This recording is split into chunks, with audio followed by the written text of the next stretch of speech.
গুম ও হত্যার শিকার ১৫০ জনের পরিবারের অভিযোগের একটিরও তদন্ত শেষ হয়নি বলে অভিযোগ করেছেন মায়ের ডাকের সমন্বয়ক সঞ্জিদা ইসলাম তুলি এমপি।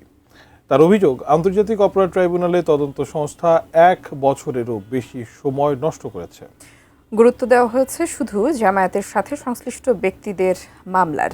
তবে চিফ প্রসিকিউটর জানিয়েছেন, খুব শিগগিরই গুম খুনের বিচার দৃশ্যমান হবে। বিস্তারিত জানাচ্ছেন জাভেদ আক্তার। আওয়ামী লীগ সরকারের প্রায় ১৬ বছরের শাসনামলে বিরোধী রাজনৈতিক দলের নেতাকর্মীদের পাশাপাশি ভিন্ন মতাদর্শের শত শত মানুষকে গুম ও হত্যার অভিযোগ রয়েছে। ২৪-এর ৫ আগস্ট শেখ হাসিনা সরকারের পতনের পর অনেকেই আয়নাঘর নামে পরিচিত বিভিন্ন বন্দিশালা থেকে মুক্ত হন। গুমের শিকার ব্যক্তিদের স্বজনদের সংগঠন মায়ের ডাকের সমন্বিত উদ্যোগে পুনর্গঠিত আন্তর্জাতিক অপরাধ ট্রাইব্যুনালে পর্যায়ক্রমে শতাধিক অভিযোগ দেওয়া হয়। সেসবের অগ্রগতি জানতে মঙ্গলবার গুমের শিকার পরিবারের সদস্যদের নিয়ে ট্রাইব্যুনালের চিফ প্রসিকিউটরের সঙ্গে বৈঠক করেন মায়ের ডাকের সমন্বয়ক সঞ্জিদা ইসলাম তুলি। শুধুমাত্র মায়ের ডাক থেকে প্রায় ১৫০ মতো কেস এখানে এসছে। প্রায় ১ বছর ৩ মাস আমরা ইনভেস্টিগেশন দেখিনি।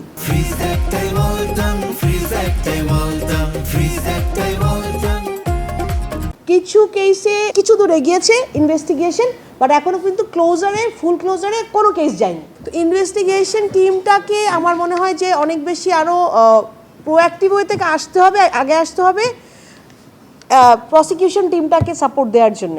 বিএনপির সংরক্ষিত আসনের সংসদ সদস্য তুলির অভিযোগ, এখন পর্যন্ত যে ৩টি গুমের মামলার বিচার চলছে ট্রাইব্যুনালে, তার সবই জামাতে ইসলামীর নেতা ও সমর্থকদের গুম হওয়া ব্যক্তিদের মামলা। সিলেকশনটা শুধুমাত্র আইসিটি ট্রাইব্যুনাল থেকে কেন 3টা কেসকে প্রমিনেন্টলি ইনভেস্টিগেশন দিয়ে সেটাকে সাজার মধ্যে আনা হয়েছিল, জামাতের 3টা কেসকে। ব্রিগেডিয়ার আজমি, ব্যারিস্টার আরমান, এরকম কয়েকটা বিচার যারা চলছে তারা কাকতালীয়ভাবে হোক আর যেভাবেই হোক তারা হয়তো একটি দলের অনুসারী, কিন্তু এর মানে এই নয় যে বিএনপির যারা ভিকটিমের শিকার হয়েছেন তাদের বিচারটা হবে না। কোনো জামাত ইসলামের অনুসারী যদি কেউ অপহৃত হয়ে থাকেন, কোনো বিএনপির অনুসারী কেউ যদি অপহৃত হয়ে থাকেন, দলীয় পরিচয় দিয়ে আমরা কিন্তু ইনভেস্টিগেশন করছি না। চিফ প্রসিকিউটর জানান, এখনও গুম থাকা ২৫০ জনের ঘটনার তদন্ত কাজ দ্রুত গতিতে চলছে। ৫ জন ইনভেস্টিগেটিং অফিসার এই টোটাল বিষয়টা ইনভেস্টিগেশন করছেন। স্বয়ং চিফ প্রসিকিউটর থেকে শুরু করে আমাদের অন্যান্য প্রসিকিউটর তারা এটা সমন্বয় করছেন। খুব দ্রুততার সাথে এগোচ্ছি। একটা ট্রায়ালে হোক, সেপারেট ট্রায়ালে হোক, আমরা একটা রিপোর্ট বা 2টা রিপোর্ট সাবমিশনের মধ্য দিয়ে এই সকল গুম পরিবারের সদস্যদের বিচারটা আমরা ইনশাল্লাহ আমরা নিশ্চিত করব। চিফ প্রসিকিউটর জানান, গুমের ঘটনার আলামত নষ্ট করায় তদন্ত শেষ করতে সময় লাগছে। লজিক্যাল কিছু সময় আমাদের লাগে। Javed Akhtar, ATN news, Dhaka.